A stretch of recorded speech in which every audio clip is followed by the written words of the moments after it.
That's enough to provide the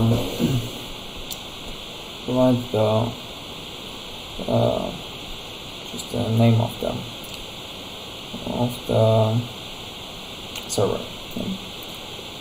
So that's sorry. Yeah. So that's what we have, and yeah. So next step is that we get the connection. So if the connection is not established, then you will get the exception. You will get the error message. If connection cannot be established, if it is established, everything is okay. Then you actually have the connection with the database. So now you are connected to a database, and you can do some steps there. So yeah, and to do the steps there, you need to have the statement. And this statement is SQL statement. So using this statement object, you can build the SQL query which can then be executed. So since you created from the connection, then the program will understand to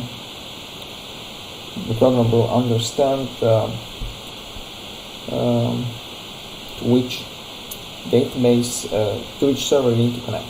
So it's directly built from the server level. Then you just need to construct the statement, and then you can execute the statement using execute query method.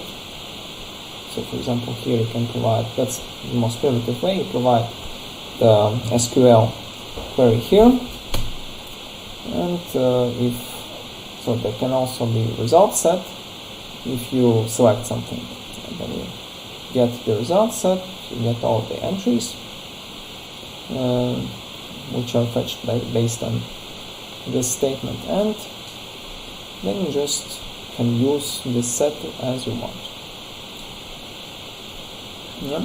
And so for example, again, this works as the iterator, so have, but not the exact way as the iterator. Please be careful, because there are some differences. Like in this case, it goes to the next, but using next, it automatically checks if there is next entry, and if there is, then it just switches to the next entry. And so once you are on the current entry, you can get the corresponding. Basically, there are two ways. You can ask directly, get me this field. In this case, with that string, you can use get string and provide the name of the column selected. In this case, you can also provide the column index. Now, in this case, that would be the same if you provide not the movie name, but the first. So that will be 0 column. No, the first column. If I remember correctly. Yeah. So that will be the first column. You provide it here, and this will be the same as that string using the movie name. Right. So that's about the structural in overall. So yeah, as you already seen, that we also need to first we need to load the driver. It's necessary to load the appropriate driver. That's the static class, which is loaded at the beginning, and just provide the name of the driver. So in this case, that's MySQL Java Database Connectivity driver. And of course, there's no need to return the side variable, because it just does the load operation, and you do not return anything here. Right, so that's what we have here. And yeah, like I said, the next step is we create the connectivity object, connection object. So that's we use the method get connection, then the address of the server, the username and password. And after that, all the management is done using return connection object. If we want to get read, there can be some connection errors. You can also add the query URL, and yeah, this is quite interesting thing. The queries of URL. Again, since we will talk about the web programming this week, a little bit later, maybe you do not really know what the queries mean. Actually, we have the, so that will be a short introduction to the URLs, to web development, so we have the links, right? So we have the links, and this may be just any link. Let's say that that's W. Then you have something like say overall. So you go to the overall. You have the link here. That's the base link. If you use slashes, then you actually navigate to the pages we have here. Then what we can see it can also be the routing. Yeah, the routing just redirects your request. So basically here you have you provide the request like I want to go to the page Java exercise, which is located under training, and it can be the folder, it can be also the section, the page, whatever it is, which is stored under a web domain. Not under, but also as a part of this website. So you have the link. This is the base link. Then I can add the queries. So it means that when you use the slash, then you actually navigate through the page. When you use the question mark, it means that you provide the queries. So let's say maybe I put something like this, and this will not affect the result. Why? Because it basically means that this website, the logic of this website does not require any queries, or does not require such query-like test. But in fact, when you type it, you can actually type whatever it is. Not whatever it is. It again, for some queries there is the logic, but what you actually do here, you just provide the queries. So it means that you provide the additional parameters. Like in this case, you call this page, but in this case, you call this page and you say that I want to pass the value 1, 2, 3 to the parameter tests. And in addition, I can also put something like this. So you have and separates multiple queries. So you have the first query and you have the second query. So in this case, you can also pass it like this, and there's no effect because the logic of this page again does not expect any queries; it just ignores them. But the addition is that this is just the additional parameters passed to this query, to this link. So it does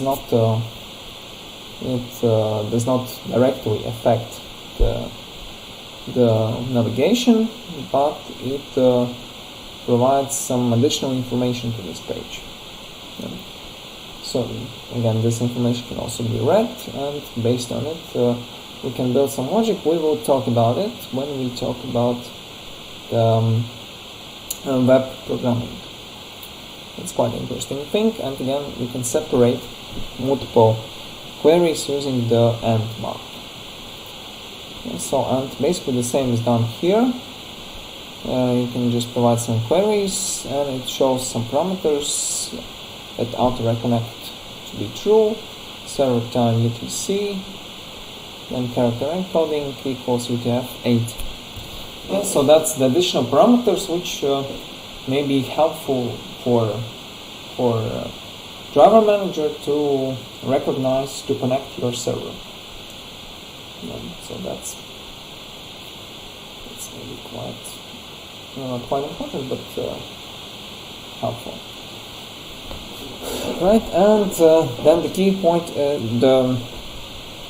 the key object for us may be SQL statement. So this is basically the object in which you create from connection, and then you can create the statement object. And using the statement object, you actually can execute the queries.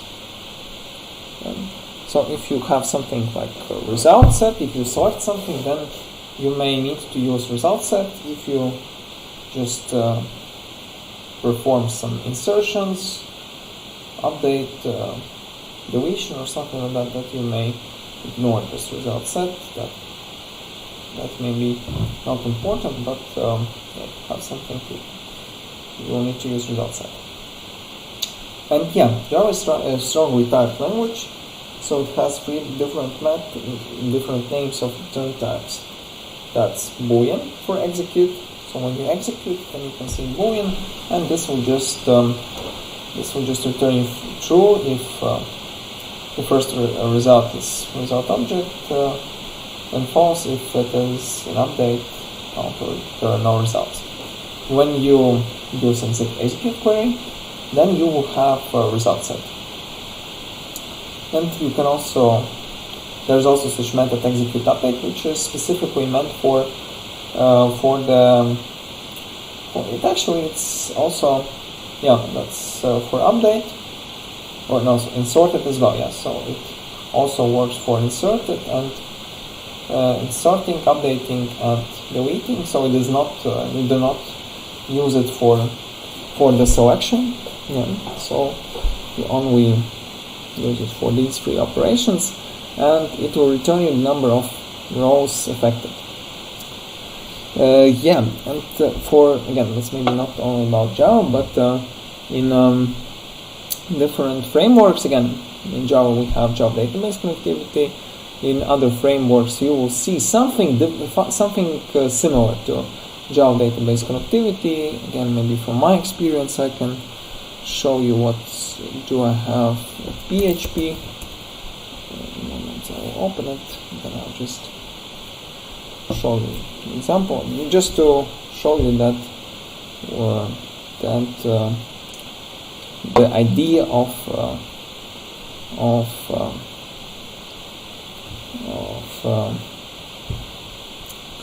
the APIs to interfere with the databases similar in different languages. So a moment, I will quickly open my code I wrote on PHP, and you'll see that there's something similar. And that's, yeah, so here it is. So maybe I can quickly open it. Here, I can quickly select. Yeah, so here we have the class. The class, in this case, that's the table. Here you can just provide some information, and then you have the selection.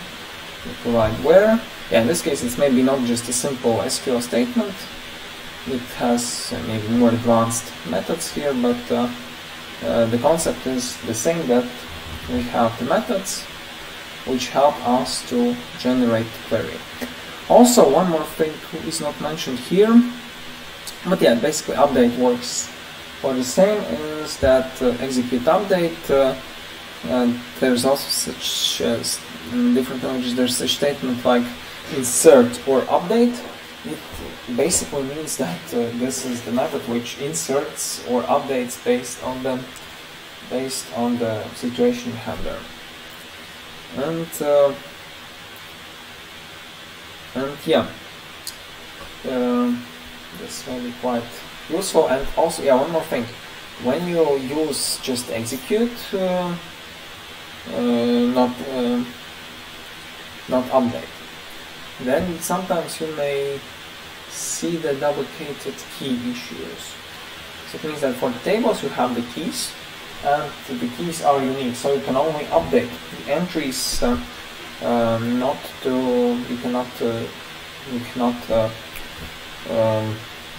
insert, you can only update. And in such cases it's quite helpful to use execute update instead of insert, because in this case it may work also like execute, like insert or update. Right. So then let's move next. Then let's talk about the SQL statement. So as you remember, for SQL to actually to make the contact with the database, we need to create the queries, right? And the queries are written in SQL language. So the syntax is quite direct, I would say. So when we want to select something, then we use select keyword, then we provide the columns we want to select. If we want to select all the columns, we provide the star then we provide the table name, to show everything we provided. Then we use first condition, which actually helps us to filter out all the entries we want to get. And then we can use also ordered by. That's not mandatory, that's if you want. Ordered by, then you can provide the column name or multiple columns as well, and multiple columns in total. And for each column you can specify if you want to sort by this column ascending or descending order. Then to execute select statement you use execute query. So that you cannot execute other statements because when you want to select something from the database, you actually want to store the selection result somewhere, right? And if you don't store the result, then you cannot use this result. So that's why we want to have the result set. And right here, the only option for us is to use execute query. And once the query is executed, you will get the result and the result set. Then we have insert statement. That means that we add a new entry to the database table. So to execute it, we can use execute update. That's the most efficient way. And the syntax is that we use insert into. So these two keywords are important. The sequence is important. We cannot change it here. Then we provide the table name, and then we can use the rounded brackets to provide all the columns. And then you can again use the rounded brackets to provide the values for the corresponding column. So that would be like you have column 1, column 2, column 3. Then in this case, and then under the values you will also provide the values for column 1, for column 2, for column 3. And for example, like this, you have set into my table. The columns are not provided here for some reasons. So there should normally be the column names here. Not sure why the column names are not mentioned. To be honest, I don't remember. Maybe that can also work if we just have two columns in this way. But that's better to provide all the column names to not confuse the program. Right, then you can also have the update statement. Update statement, for update statement you can also execute update method. That's the statement to use, of course, the update. So it means that you already have the entry in the database and you just want to change the values for it. So the syntax is also straightforward. You provide the keyword update. It means that you want to update, then the table name, and then you can use set. And then you can just set each column, and at the end you can also provide where statement. Not you can, but you need to provide where statement. It actually points the program which columns, not which columns, but which entries to be updated. Without where statement, the program will not know which rows you actually want to update. So that will look this way. We'll set column name, set column name to A, where ID is 1. Also similar way you can use delete statement. And for delete statement, also the syntax is the following. We use execute update. We use execute update, and then we provide a table name, and then we provide where we provide the conditions using which we can find the right entries to update. So call execute update, and then we provide delete from the table that we provide the ID. So basically this will delete the whole entry we have, and it returns the result. So it says how many rows are deleted. If the result is 0, it means that nothing is deleted. Okay, let's have 10 minutes break now, and after the break we will finish this presentation.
Okay, let's continue. So the next one is result handling. So once we execute the selection statement, so we select some data from the database, then we have the collection of the returning entries. So we have the collection of the entries were returned. That's the result set. And again, we use the internal iterator, which is located directly under the collection. We don't need to get any iterator. It is just located. It's just located inside it. Inside it, and we basically go through all the entries. And so once we execute next statement, it actually switches to the next line. Like if we have 10 lines, so it starts at 0, 1, it means that there's nothing. We execute next, it switches to the first line. So it means that currently, when we execute get string, we'll get integer, we'll get date, then we actually get the value from the first row. And as I said, we can provide the name of the column, and we can also provide the column sequence of the column, the position of the column. So again, it's the first column, that's usually ID, then we say 1. If it's second, then we say 2, and so on. Also, we have get methods where we can actually get the result. Using them, we can get the result, and here we use string. But for the database, there can be other types as well. It can be also the binary string. And we have something large data, we just read something there.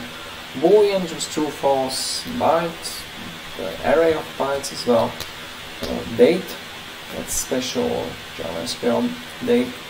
Double, and also the double value, float value, integer, long integer, short integer, string, and time as well. For SQL injections, as I've told you before, we should not normally use the statement create the query this way. because here you just concatenate the string. Of course you can do it and you can build the query this way, but the problem here may be that first of all you have no checks on what is done here.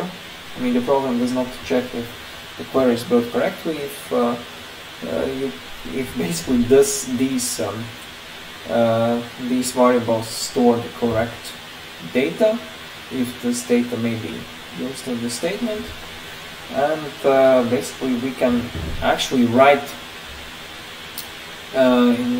whatever we want here, and if it's not checked then we can write whatever we want here. And in fact what we can do here, we can write our own statement, so that won't be just select where something, but we can also just put a semicolon and do some other stuff here. That will also be correct, yeah, from the point of view, from the query point of view, but of course this is not what should normally be done. Yeah, for example, yeah, you can do it. But in fact the problem may be that you can just again put semicolon, let's say somewhere here, yeah, and then you can simply instead of username you can put something like one and drop database. So at the result this will drop database, which is of course not what we expect, and that's why such direct string concatenations is not recommended. It's not recommended because it may trigger some serious issues. Yeah, for example, this would be such a situation like the person who said just, hi, this is your son's school, we are having 50 megabyte computer trouble. Oh dear, do he break something in a way? Did you rename your son Robert with the apostrophe bracket drop table students? And yeah, that's why just when the user puts something like this, it just breaks the table. Because again, the data may be different. If it's user input, then users can enter not whatever they want, but they can enter even the data we do not expect, and that's why it should be handled by the program, not by the users. And that's why, to escape such thing, we can use prepared statements, which help us to improve the performance by converting string to pre-processed bytecode form, and to avoid misconjunctions by allowing to pass only valid type of parameters. So it means that we use the question marks, and instead of question marks we can so we use prepared statement. Yeah, we pass the prepared statements, we have the question marks, and instead of question marks, after that we can pass the right values to the corresponding queries. Like if we provide set string 1 and carry, it means that instead of the first question mark there will be the value Gary passed. Then if we have set wrong, then on the second position, right here, instead of ID, not instead of ID but right here, instead of question mark, there will be the value 1, 2, 3 provided. So this is the way how the statement will be built. Then here you can also set the type you want, so you do not need to care about the right syntax of how the value to be provided. Again, if it's integer or string, so you don't really need to care about it. You just call the right statement here and pass the right value. And then we can you just execute the statement. So this prepare statement, that's not a simple statement, that's prepare statement, and then you can view work with the result. As you want. So in this case, if you pass something like drop database is properly escaped, that username is updated to semicolon drop database here. So in this case, it just properly puts the value instead of the question mark, and in addition it also sets it in the correct way, so it does not extend the query. It just provides the parameters there. So question marks are used for the prepare statements are used for the parameters. So you cannot build your query just build totally. You can only provide the values there. So this is what the prepared statements are about.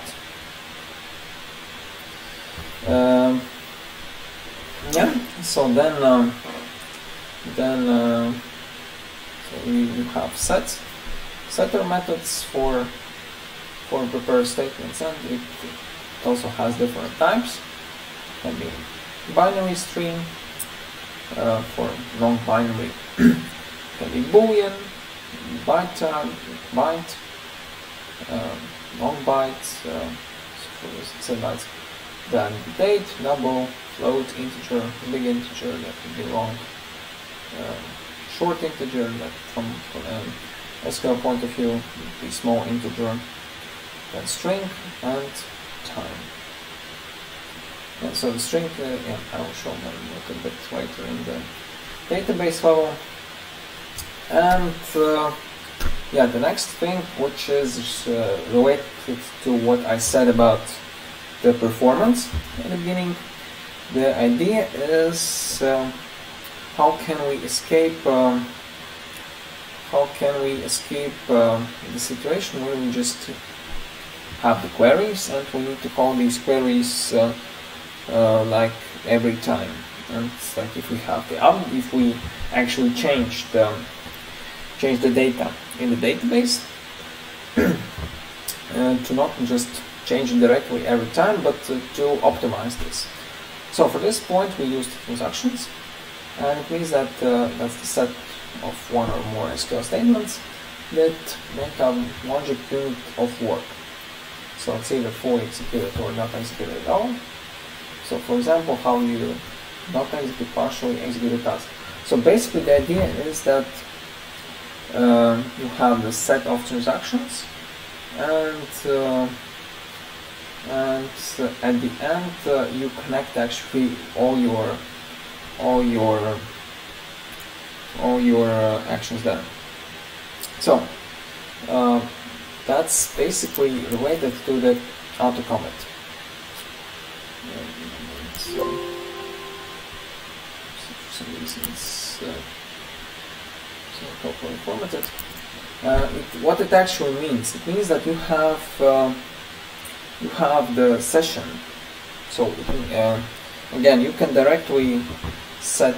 If you don't set auto commit to false, it means that every time you do the updates with the database, you actually work with the exact data located on the database level.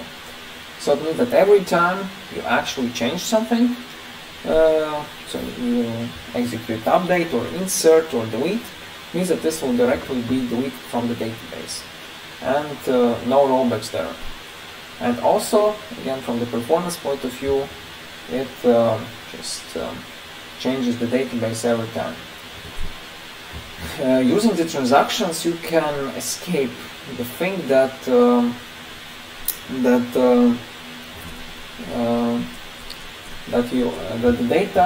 database is always changed when you execute the statement. You can just set auto commit to false.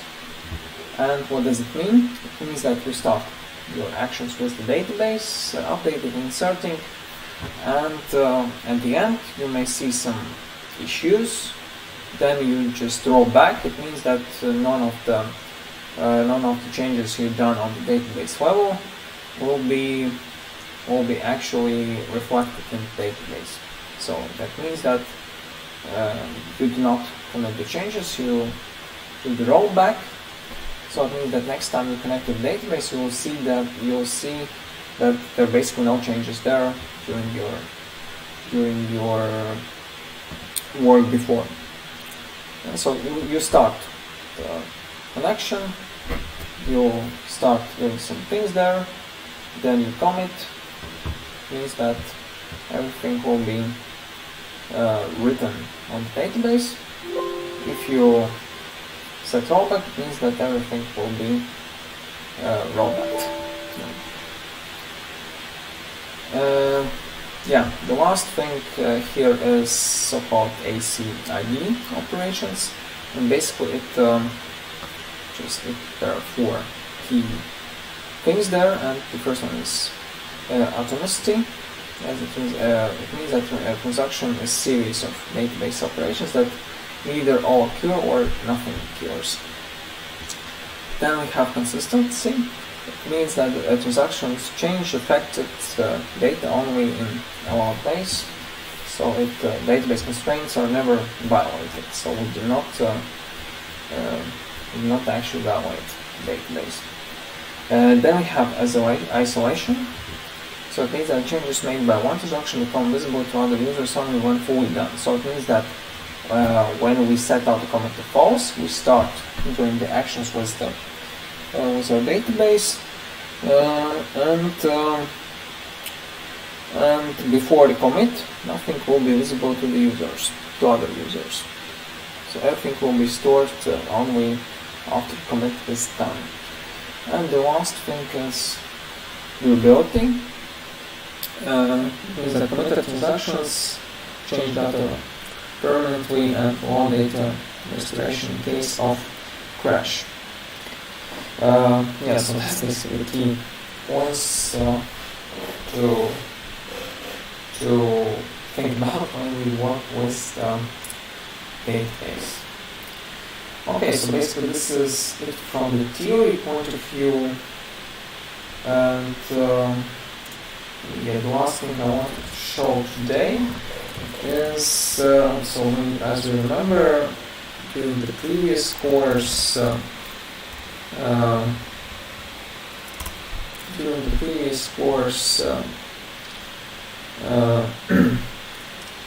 I asked you to install the servers.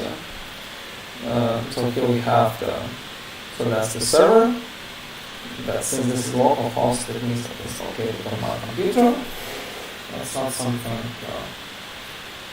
stored globally. It's just my computer. And then here we have databases, multiple databases here, so on the database, you can also execute SQL queries here. Like if you want to migrate the database from one place to another, you just need to export the database. For example, this one, just export the database. You export it to the file, and you can usually call SQL. It means that the data will be exported to the SQL file. Then you download the file,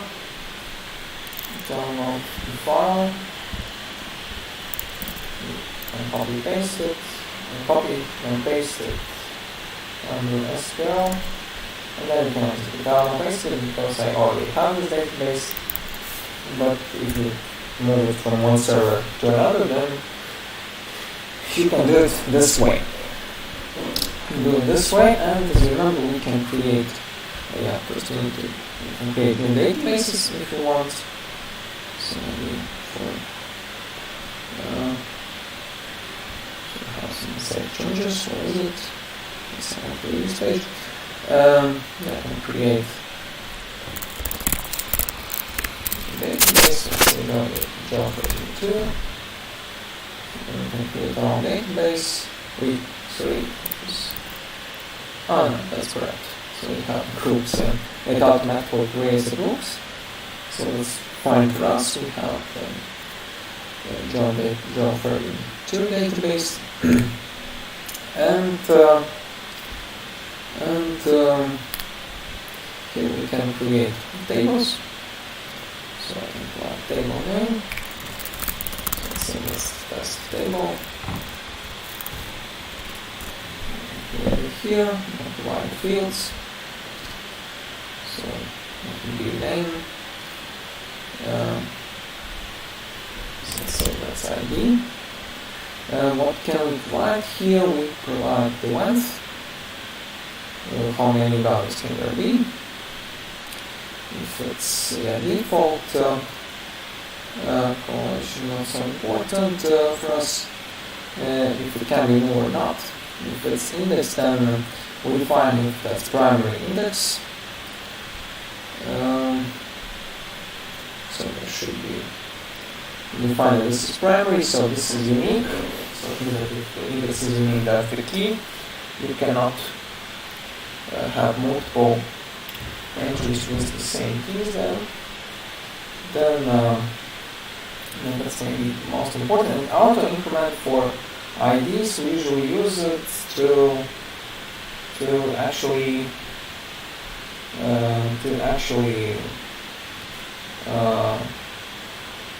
means that when you create a new entry, we just provide only the name, then it will automatically create us the ID.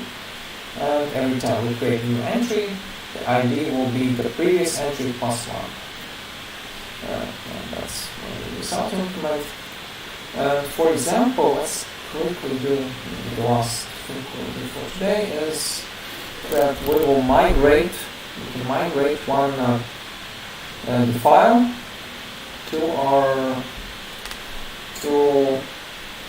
the database.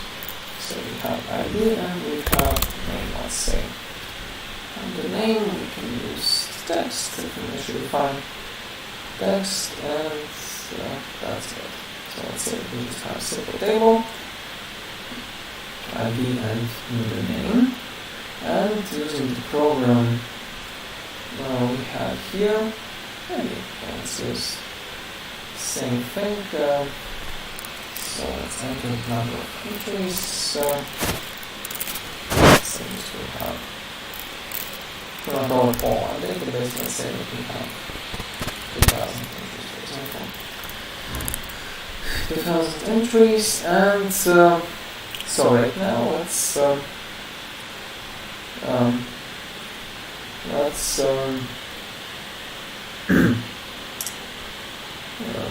migrate the data from the file to the database. So we have the collection here, so the only thing for us is to put the data into the database.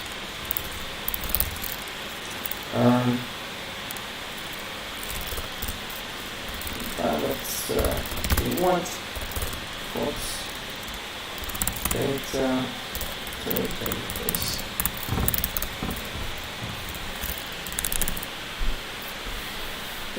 So this is what we'll have here. One more thing is for those who does not have that's not correct. This one is correct. Parent file. You may also need to put the dependency, and the dependency for JavaSQL package. So I will say JavaSQL dependency. So then we can just simply download the MySQL connector. Then I select, let's say, the last version. Then I copy dependency from here, and then I can add it right here. I press save, then the new dependency will be loaded after that. So until dependency is loaded, it should be loaded now, and so I can start working with the database. So first of all, I will import Java SQL here. Okay, let's import it here. Import it here, and again, let's start with the necessary steps. So we have connection. Let's define the connection here. I define it as null.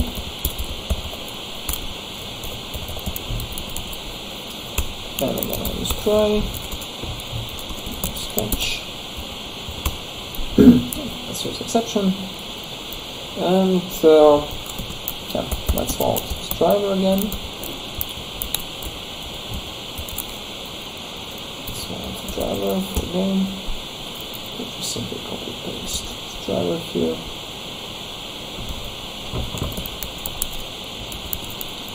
Then I create the connection.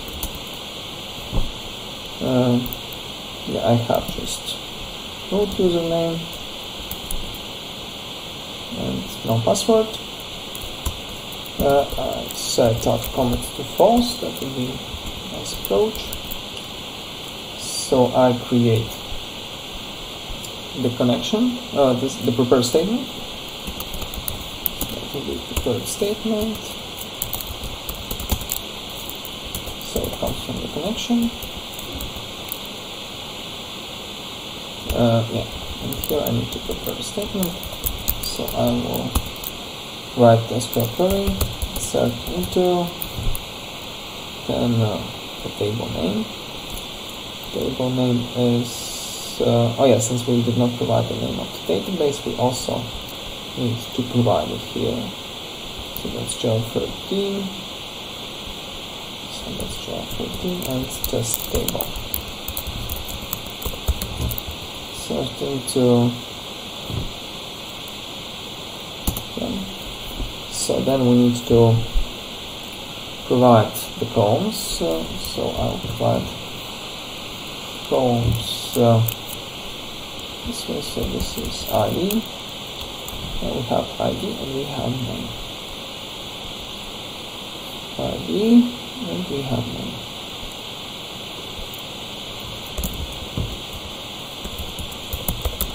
So that's the name of the columns, then we provide the values, and here I can use the question marks.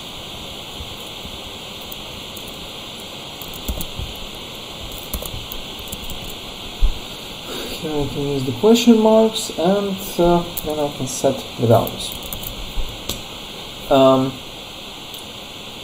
Yeah, so what will I do? So we need to update all these, to insert all these entries. So we have the data. So let's go through all the entries. No, we need to have entry.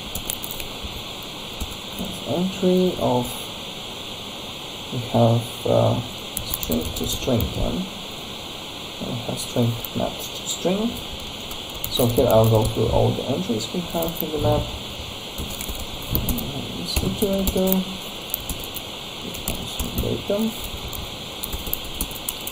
Data, entry set, and get iterator. It's this way, and then we go through all the entries. Iterator has next, of course,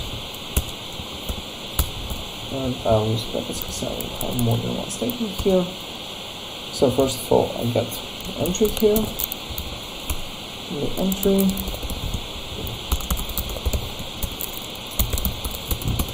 and this is the next one from the iterator.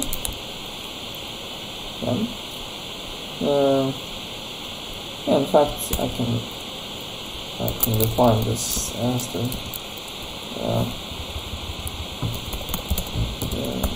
final. To be honest, I've never used final side. I think that should be final.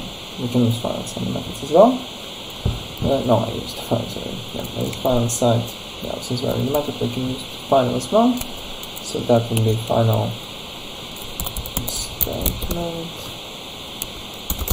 And I can just put the string value here.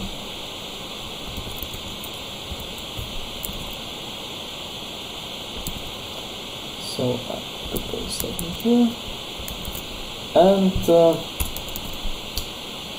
then I can set the values. So that will be set. We have set string again. So that's the first parameter, this one, and the value is entry the key. Yeah, that's the key. And same for the second parameter. That's the name. And we have entry get value. Alright. So that's alright, and then we need to execute our statement. Let's say that we can execute update. So that will be more stable solution.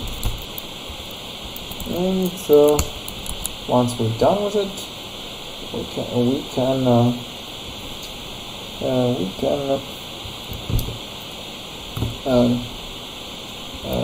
commit the changes.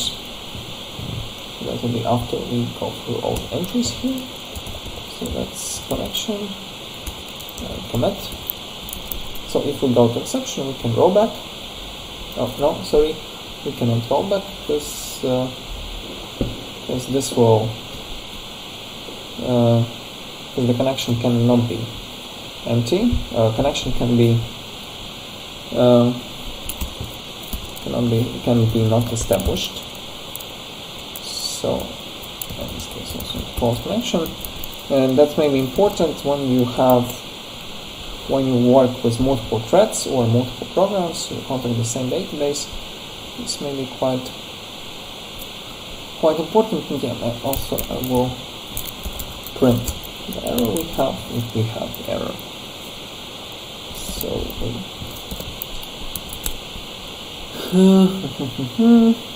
yeah, we don't need to delete right now.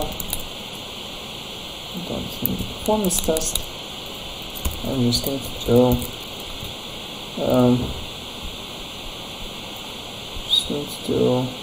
let's define this public because I don't want to access it from the object.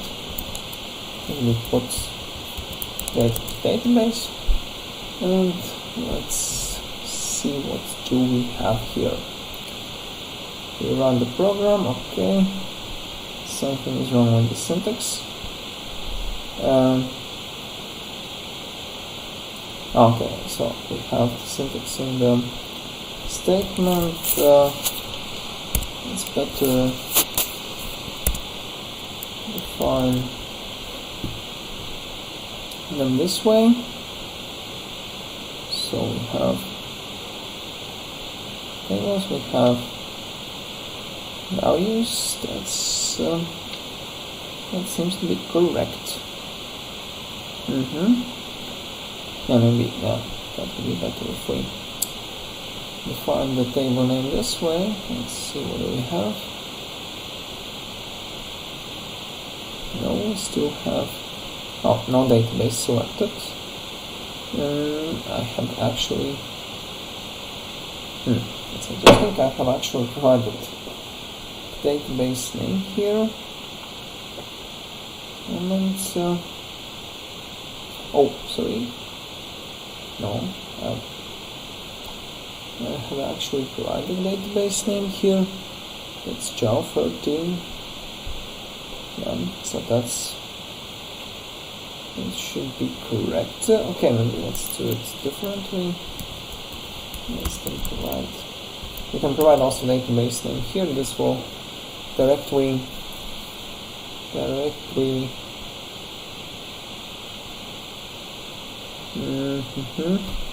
Okay, something is still wrong with this statement here. So that's interesting. But anyway, let's use this type of quotation marks. Because this should normally work.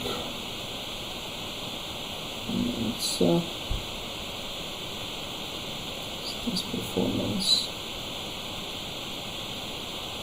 Ah, okay. Data truncated. Why it's truncated? Okay, yeah, I got it. Because we better use. Yeah, that's also interesting thing. Oh, sorry, yeah, that's not integer. Yeah, my fault. We have text, and we better use not text but long text. So in this case, I'll use long text. And yeah, sorry, that's my fault. I forgot that we use. Okay, so this is key. Let's just say that it has 20 characters. I hope that this should be enough. Let me check. 3, 4, 5, 6, 7, 8, 9, 10, 11, 12, 13, 14, 15, 16, 17, 18, 19, 20, 23, 26, 29, 32, 36. Okay, maybe let's use 40. That would be better. Yes.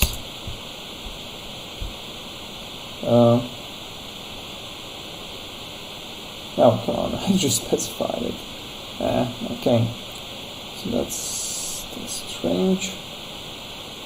What can I do? I can specify the primary key. Oh, sorry. Moments.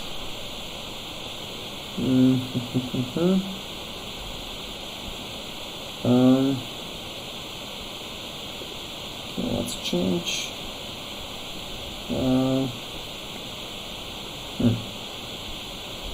It's quite strange, so I provide it this way. Okay, that's quite strange, so maybe let me drop it, and then I will add it again. So that will be faster. So that will be ID. I will provide it as long text. Let's say that it has 40. Save it. And then we can define it as primary key here. What? Okay. Oh, that's maybe. Okay, that's for long text. Okay, then let's. Okay, then we better use not long text but varchar. Varchar, and I hope that this may be better. Yeah. Yeah, we cannot use long text for the keys. That's why we better use varchar. And so now should be better. Let's see what we have now. Okay, now we terminate without the errors. Let's see what do we have for the result. Yeah, we have all the data here, right? So basically we migrated the file to the database. So we have all the data here.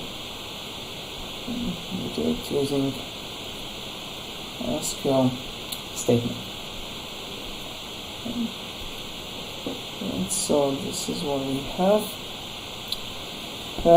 Okay, then I think at the beginning of the next session we will have some practical examples from Java database connectivity, and after that we will move to the web development. Also, yeah, I've checked the home tasks for those who managed to submit. For those with the green unit test, everything was fine. Those who haven't completed the unit tests fully correctly, then there are some reduced points. I will show points a little bit later. So, but yeah, as usual, if you have any questions, you can always contact me. But for now, thank you for your attention for today, and see you all on Wednesday then. Bye.